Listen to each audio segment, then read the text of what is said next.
Buenos dias con todos. Mabuhay to my compatriots. Magandang araw. And thank you, Bernie, if you did give me an introduction. But if you did not, well, I'll introduce myself. I'm Guido Alfredo A. Delgado. I'm a local entrepreneur in the Philippines. I've been in the power sector for the last 30 years. But today, I've been asked to give you an overview of the investment opportunities in the Philippine market. And I would like to start by discussing with you, by telling you a story. The story I always tell is you should compare, I normally compare the Philippines to New Zealand. As you know, New Zealand has 5 million people, 30 million sheep, and their total power per capita is about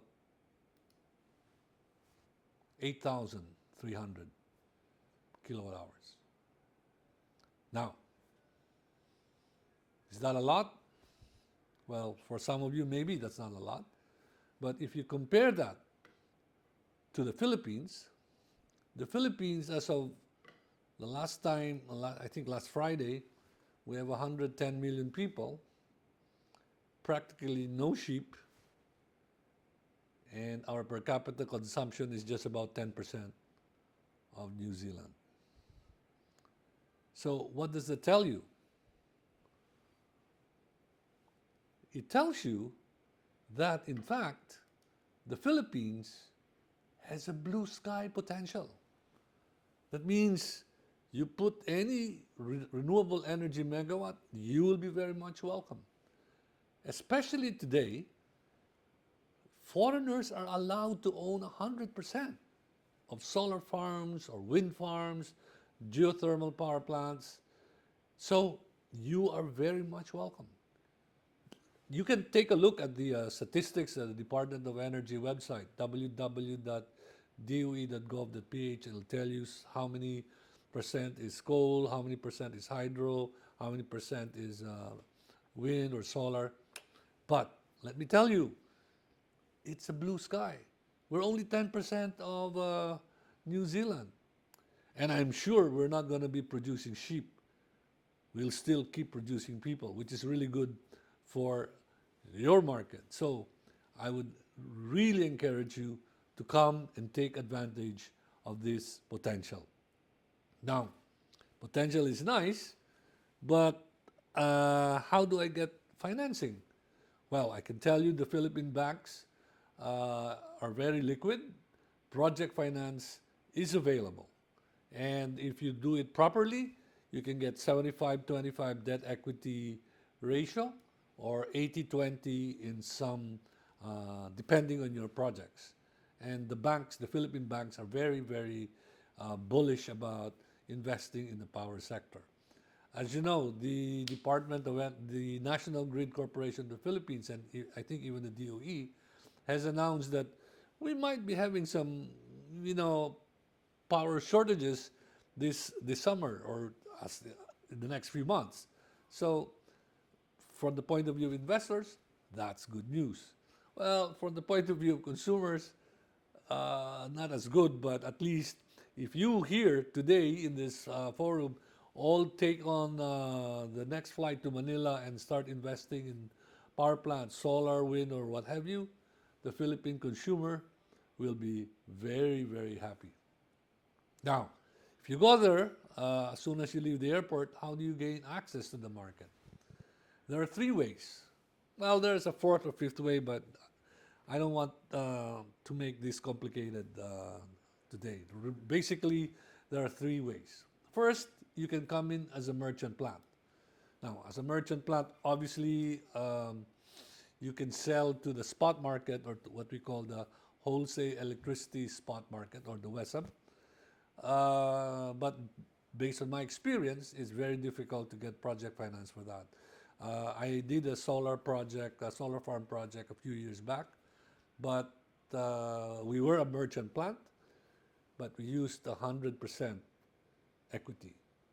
Well, we had about 5% of project finance debt, but it was more of an experiment rather than uh, you know, a full case of project finance without recourse. Now, of course, the problem with the merchant plants is that we don't have a history of stable electricity spot prices. So maybe from the banker's point of view, it's not yet safe to rely purely on the spot market. But there is a market, though, that where maybe the banks will fund you with non-recourse financing, and this is the contestable market. These are uh, uh, end users with 500 kilowatts and above in demand. So in this case, you go through what we call retail electricity suppliers, or RES, and you give the output to them so they can sell that to the contestable customers. In this case, the length of the tenor of the contracts are generally 2 years, but some have asked for more than 2 years. So they normally go for 2 years, renewable for another two, or for another two. So maybe up to 6 or 7 years. That's still not enough to get project finance of 10, 15 years tenor, but I think if you are a strong, uh, financially speaking, project developer, you can take a shorter term uh, a short-term loan, and just have it renewed as you renew your power sales contract with this contestable market. Now, where you can really get long-term financing is if you sell to the utilities. With the utilities, though, you need to go through what's called a competitive selection process, or CSP. This is required by the Department of Energy and the Energy Regulatory Commission. You can again download from the website on the details of this requirement, but generally there are two ways to do this. Most of the time it's through the solicited process. So electric cooperatives, distribution utilities, they go to the market, and they declare how much they need, and there is a bids and awards committee that's created, and you submit your bids, and obviously the lowest bidder gets the award as long as you meet all the other requirements. But it doesn't stop there. As I will explain later on, after you get awarded by the utility, you still need to go to the Energy Regulatory Commission. So the other way to do this is, especially if you have a new technology and your offer is not big, like 5 megawatts, 10 megawatts, you can do an unsolicited proposal to the electric cooperative, and you still go to the same evaluation, but then you have a Swiss challenge. So your terms are then published in the newspapers, and if somebody challenges you, that's where you need to either bring down your price, or um, whatever the rules of the Swiss challenge have been agreed on between you and the utility.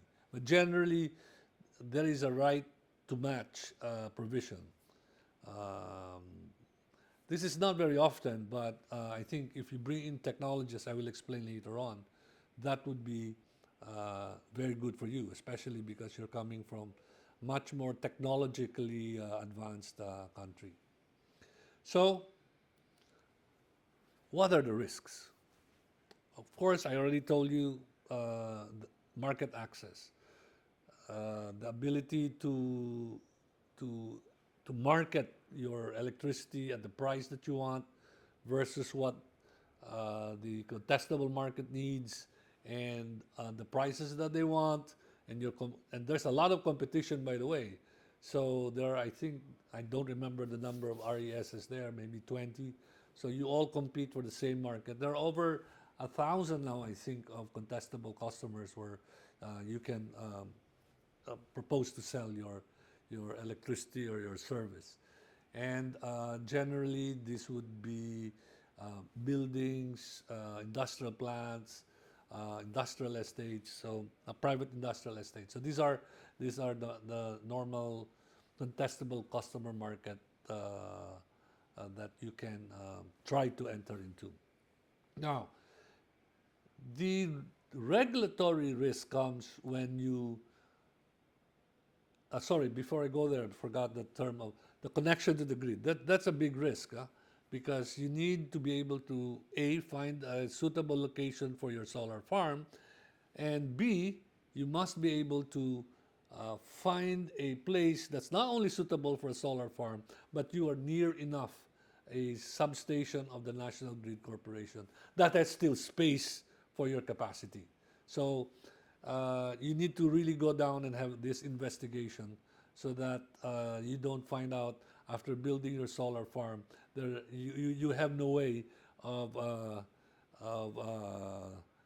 selling your output because there is no access to the transmission grid. So um, I tell you, this has happened a number of times. So you should be very conscious about the connection agreement that you will have with the National Grid Corporation of the Philippines.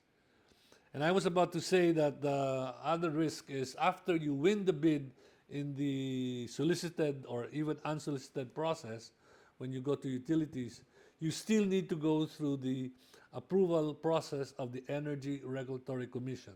And the risk there, of course, is if the price that you won at, for example, you won at 5 pesos per kilowatt hour, there is still a possibility that the regulator will bring it down to 4 pesos and 80. So you need to be conscious about this risk because it is not automatic. I have not heard of any substantial change in the price that the regulator has made for one PSAs, but it is worth noting, especially for you, as you are coming to the Philippines, that there is such a risk.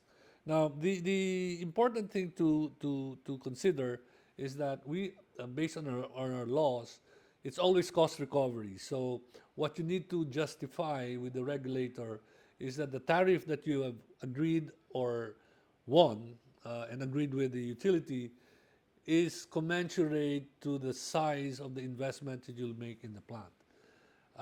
It's a long process that you have to have a lot of documentation, but basically it goes down to is the kind of tariff that you have and the kind of return that you have sufficient or appropriate for the kind of investment that you will make. And lastly, you have the construction and operational risk. Well, uh, I hope for those of you who are already in the power business, this should not be even a risk factor for you, as this is your bread and butter. Now, given given all of those risks, the next question would be, what kind of returns do investors normally get in the Philippines? Now, I can't tell you a general number, but based on my experience talking to investors and operators, and after many, many years of providing advice, the general return is about payback period unlevered is about 7 to 8 years. It used to be 5 to 6, but as competition heated up, and there are more and more people coming in, putting in power plants and competing, 7 to 8 years has become the norm. Based on my experience, I'm sure there are people who have paybacks much less than 7, but there are also investors whose paybacks are maybe 8 to 9 years. But that's more or less the kind of return that people are experiencing, unlevered, okay, in the Philippines. Now, one particular uh, risk, or let's say return factor that you need to be conscious of, is that there is no forex cover on your capital recovery. In other words, if you put in $100 at 55 pesos to a dollar, that's it. So then the regulator calculates your return based on that actual exchange rate. So there is so the way to address that, of course, is to look at your kind of return and the forex risk that you you could expect and see whether those returns would cover the forex risk that you may face to the years of your power sales agreement. No? So, but that's for your CFO to determine for you.